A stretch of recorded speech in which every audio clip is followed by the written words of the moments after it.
Hello ವೀಕ್ಷಕರೇ, ಧನ್ವಿಕ ಸುದ್ದಿ ಸಮಾಚಾರ ಚಾನಲ್ಗೆ ಸ್ವಾಗತ ಸುಸ್ವಾಗತ. ನಾನು ನಿಮ್ಮ ಕಾರ್ತಿಕ್ ಮಾತಾಡ್ತಾ ಇರೋದು. ಇವತ್ತಿನ ನಮ್ಮ ಈ ವಿಡಿಯೋ ಏನಕ್ಕಪ್ಪ ಅಂದರೆ T20 ವರ್ಲ್ಡ್ ಕಪ್ನ ಬಗ್ಗೆ. ಹೌದು ಕಣ್ರಿ, ಇನ್ನೇನೋ ಕೆಲವೇ ದಿನಗಳಲ್ಲಿ ಮಿನಿ ವಿಶ್ವ ಸಮರ ಶುರುವಾಗ್ತಾ ಇದೆ. ಕಳೆದ 2 ತಿಂಗಳುಗಳಿಂದ IPLನ ಅದ್ಭುತ ಮನೋರಂಜನೆ ಪಡೆದಂಥ ಕ್ರಿಕೆಟ್ ಅಭಿಮಾನಿಗಳಿಗೆ ಈಗ ವಿಶ್ವಕಪ್ನ ಕದನವನ್ನು ಕಣ್ತುಂಬಿಸಿಕೊಳ್ಳೋಕೆ ಕೆಲವೇ ದಿನಗಳ ಬಾಕಿ ಇದೆ. IPLನಲ್ಲಿ ನಮ್ಮ ಟೀಮ್ ಮುಂಬೈ, ನಮ್ಮ ಟೀಮ್ ಚೆನ್ನೈ ಅಂತ ಕೂಲ್ ಆಗಿ ಕ್ಲಾಶ್ ಮಾಡ್ಕೋತಿದ್ದಂಥ ಎಷ್ಟೋ ಅಭಿಮಾನಿಗಳಿಗೆಲ್ಲ ಒಟ್ಟಾಗಿ ಸೇರಿ ಒಂದೇ ತಂಡಕ್ಕೆ ಅಂದರೆ ನಮ್ಮ ಟೀಮ್ ಇಂಡಿಯಾಗೆ ಸಪೋರ್ಟ್ ಮಾಡೋ ಸಮಯ ಬಂದೇ ಬಿಟ್ಟಿದೆ. ಹಾಗಾದರೆ ಬನ್ನಿ ಈ ವಿಶ್ವಕಪ್ನ ಕೆಲವೊಂದು ಬೇಸಿಕ್ ಇನ್ಫಾರ್ಮೇಷನ್ ತಿಳ್ಕೊಳ್ಳೋಣ.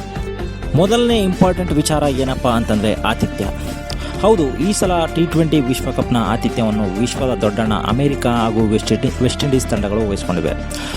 ಈ ವಿಶ್ವಕಪ್ನ ಆತಿಥ್ಯದಲ್ಲಿ ಅಮೆರಿಕ ಭಾಗಿಯಾಗಿರೋದ್ರಿಂದ ಈ ವಿಶ್ವಕಪ್ ವಿಜೃಂಭಣೆಯಿಂದ ನಡೆಯೋದ್ರಲ್ಲಿ ಯಾವುದೇ ರೀತಿಯ ಅನುಮಾನ ಇಲ್ಲ ಅಂತ ಹೇಳ್ಬೋದು. ಎರಡನೇ ಇಂಪಾರ್ಟೆಂಟ್ ವಿಚಾರ ಏನಪ್ಪ ಅಂತಂದರೆ ಈ ಸಲ T20 ವಿಶ್ವಕಪ್ನಲ್ಲಿ ಎಷ್ಟು ತಂಡಗಳು ಭಾಗವಹಿಸುತ್ತವೆ. ಈ ಸಲ ಬರೋಬ್ಬರಿ 20 ತಂಡಗಳು T20 ವಿಶ್ವಕಪ್ನಲ್ಲಿ ಭಾಗವಹಿಸ್ತವೆ. ಇನ್ನೊಂದು ಇಂಟ್ರೆಸ್ಟಿಂಗ್ ವಿಚಾರ ಏನಪ್ಪ ಅಂತಂದರೆ ಅಮೇರಿಕ ಈ ಸಲ ವರ್ಲ್ಡ್ ಕಪ್ನಲ್ಲಿ ಫಸ್ಟ್ ಟೈಮ್ ಭಾಗವಹಿಸ್ತಾ ಇದೆ. ಇದಕ್ಕೂ ಮುಂಚೆ ಯಾವುದೇ ರೀತಿಯ T20 ವಿಶ್ವಕಪ್ ಹಾಗೂ ಏಕದಿನ ವಿಶ್ವಕಪ್ನಲ್ಲಿ ಅಮೇರಿಕ ಭಾಗವಹಿಸಿರಲಿಲ್ಲ. ಹಾಗಾಗಿ ಇದೇ ಫಸ್ಟ್ ಟೈಮ್ ಅಮೇರಿಕ T20 ವಿಶ್ವಕಪ್ನಲ್ಲಿ ಭಾಗವಹಿಸ್ತಾ ಇರೋದು ನಿಜಕ್ಕೂ ಅಚ್ಚರಿಯ ವಿಚಾರ ಅಂತ ಹೇಳ್ಬೋದು. ನೆಕ್ಸ್ಟ್ ವಿಚಾರ ಏನಪ್ಪ ಅಂತಂದರೆ 2024ರ T20 ವಿಶ್ವಕಪ್ ಎಷ್ಟು ದಿನಗಳ ಕಾಲ ನಡೆಯುತ್ತೆ.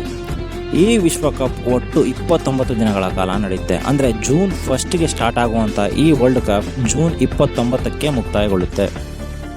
ನೆಕ್ಸ್ಟ್ ಇಂಪಾರ್ಟೆಂಟ್ ವಿಚಾರ ಏನಪ್ಪ ಅಂತಂದರೆ ಈ T20 ವಿಶ್ವಕಪ್ಗೆ ನಮ್ಮ ಟೀಮ್ ಇಂಡಿಯನ್ನ 15 ಸದಸ್ಯರ ಸಂಭಾವ್ಯ ತಂಡ ಹೇಗಿದೆ ನೋಡೋಣ ಬನ್ನಿ.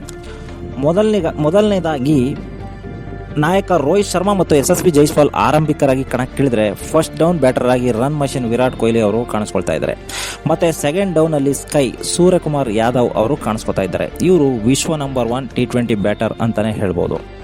ಮತ್ತು ಆಲ್ರೌಂಡರ್ಗಳ ಜಾಗದಲ್ಲಿ ಉಪನಾಯಕ ಹಾರ್ದಿಕ್ ಪಾಂಡ್ಯ, ರವೀಂದ್ರ ಜಡೇಜಾ, ಅಕ್ಷರ್ ಪಟೇಲ್ ಮತ್ತು ಶಿವಮ್ ದುಬೆ ಅವರು ಕಾಣಿಸ್ಕೊಳ್ತಾ ಇದ್ದಾರೆ. ಮತ್ತು ವಿಕೆಟ್ ಕೀಪರ್ ಸ್ಥಾನದಲ್ಲಿ ಯಾರ್ಯಾರು ಸೆಲೆಕ್ಟ್ ಆಗಿದ್ದಾರೆ ಅಂದರೆ ರಿಷಬ್ ಪಂತ್ ಮತ್ತು ಸಂಜು ಸ್ಯಾಮ್ಸನ್ ರವರು ಸೆಲೆಕ್ಟ್ ಆಗಿದ್ದಾರೆ. ಮತ್ತು ವಿಕೆಟ್ ಕೀಪರ್ ವಿಚಾರಕ್ಕೆ ಬಂದರೆ ಒಂದು ಬೇಸರದ ಸಂಗತಿ ಏನಪ್ಪ ಅಂತಂದರೆ ನಮ್ಮ ಹೆಮ್ಮೆಯ KL ರಾಹುಲ್, ಕನ್ನಡಿಗ KL ರಾಹುಲ್ ಅವರು ಸೆಲೆಕ್ಟ್ ಆಗದೇ ಇರೋದು ನಿಜಕ್ಕೂ ನಮಗೆಲ್ಲರಿಗೂ ಬೇಸರದ ಸಂಗತಿ ಅಂತಲೇ ಹೇಳ್ಬೋದು.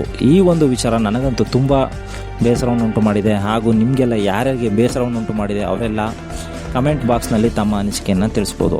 ಮತ್ತು ಬೌಲರ್ಗಳ ವಿಚಾರಕ್ಕೆ ಬಂದರೆ ಸ್ಪಿನ್ನರ್ ಆಗಿ ಯುಜ್ವೇಂದ್ರ ಚಹಲ್ ಮತ್ತು ಕುಲ್ದೀಪ್ ಯಾದವ್ ಕಾಣಿಸ್ಕೊಂಡ್ರೆ, ಫಾಸ್ಟ್ ಬೌಲರ್ಗಳ ಸ್ಥಾನವನ್ನು ಯಾರ್ಕರ್ ಸ್ಪೆಷಲಿಸ್ಟ್ ಜಸ್ಪ್ರೀತ್ ಬುಮ್ರಾ, ಮೊಹಮ್ಮದ್ ಸಿರಾಜ್ ಮತ್ತು ಹರ್ಷದೀಪ್ ಸಿಂಗ್ ಅವರು ತುಂಬ್ತಾ ಇದ್ದಾರೆ.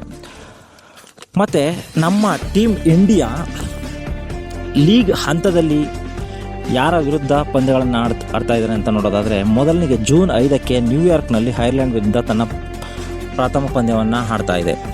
ಮತ್ತು ಎರಡನೇ ಪಂದ್ಯವನ್ನು ಇಂಡಿಯಾ ಪಾಕಿಸ್ತಾನದ ವಿರುದ್ಧ ಆಡ್ತಾ ಇದೆ. ಇದಂತೂ ಹೈ ವೋಲ್ಟೇಜ್ ಪಂದ್ಯ ಅಂತಲೇ ಹೇಳ್ಬೋದು. ಈ ಪಂದ್ಯವನ್ನು ಸಹ ಭಾರತ ನ್ಯೂಯಾರ್ಕ್ನಲ್ಲಿ ಆಡ್ತಾ ಇದೆ.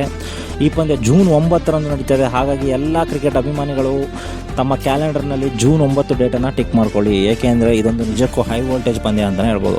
ನೆಕ್ಸ್ಟ್ ಮೂರನೇ ಪಂದ್ಯವನ್ನು ಇಂಡಿಯಾ USA ಅಂದರೆ ಅಮೆರಿಕ ವಿರುದ್ಧ ಆಡ್ತಾ ಇದೆ. ಇದು ಕೂಡ ನ್ಯೂಯಾರ್ಕ್ನಲ್ಲೇ ನಡೀತಾ ಇದೆ. ಜೂನ್ 12ರಂದು ಈ ಪಂದ್ಯ ನಡೀತಿದೆ. ಮತ್ತು 4ನೇ ಪಂದ್ಯ ಅಂದರೆ ಲೀಗ್ನ ಕೊನೆಯ ಪಂದ್ಯವನ್ನು ಕೆನಡಾ ವಿರುದ್ಧ ಲಾಡರ್ ಹಿಲ್ನಲ್ಲಿ ಜೂನ್ 15ನೇ ತಾರೀಕಿನಂದು ಆಡಲಿದೆ. ಇಷ್ಟು ಟೀಮ್ ಇಂಡಿಯಾ ಲೀಗ್ನಲ್ಲಿ ಆಡುವಂಥ ಪಂದ್ಯಗಳು. ಎಲ್ಲ ದೇಶಗಳು 4 ಲೀಗ್ ಪಂದ್ಯಗಳನ್ನು ಆಡ್ತವೆ. ಅಲ್ಲಿ ಉತ್ತಮ ಪ್ರದರ್ಶನವನ್ನು ನೀಡಿದಂತಹ ತಂಡಗಳು ನೆಕ್ಸ್ಟ್ ಸೂಪರ್ 8ಗೆ ಸೆಲೆಕ್ಟ್ ಆಗ್ತವೆ. ಮತ್ತು ಅಲ್ಲಿಂದ ನೆಕ್ಸ್ಟು ಸೆಮಿಫೈನಲ್ ಮತ್ತು ಫೈನಲನ್ನು ಆಡಲಿದೆ.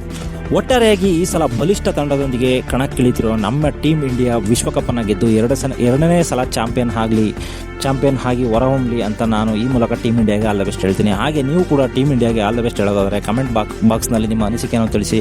ಮತ್ತು ನಮ್ಮ ವಿಡಿಯೋ ಇಷ್ಟ ಆಗಿದರೆ ಲೈಕ್ ಮಾಡಿ, ಶೇರ್ ಮಾಡಿ ಮತ್ತು ಕಮೆಂಟ್ ಮಾಡೋದನ್ನು ಮರಿಬೇಡಿ.